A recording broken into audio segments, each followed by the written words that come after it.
در مراسم جایزه سپاری ساحه ورزش کشور که 1 مارس در کاخ سروش پایتخت برگزار شد، بهترین های ساحه در سال 2021 اعلام گردیدند. ورزشگر معروف کشور تیمور رحیموف بهترین ورزشگر سال از روی نمودهای المپی ورزش دانسته شد. تیمور سال 2021 در گرند سلام باکو، مدال نقره در گرند سلام ابودبی و چمپیونات آسیا و اقیانوس مدال برنجی و در مسابقه بین المللی جام پرزیدنت تاجیکستان آید به جودو مدال طلا به دست آورده.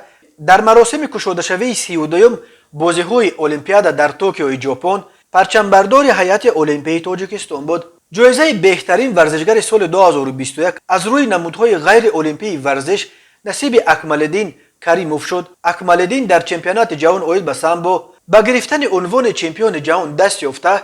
در جام پرزیدنت فدراسیون بین المللی سامبو در شهر سنت پترزبورگ روسیه مدال نقره، در جام جهان در مسکو روسیه مدال برنجی به دست آورد. اینچنین مجگونه سمادووا که سال گذشته در جام جهان با گرفتن مدال طلا و در چمپیونات آسیا با گرفتن مدال برنجی مشرف گردید، جایزه بهترین ورزشگر سال در بین بانوان سزاوار شد.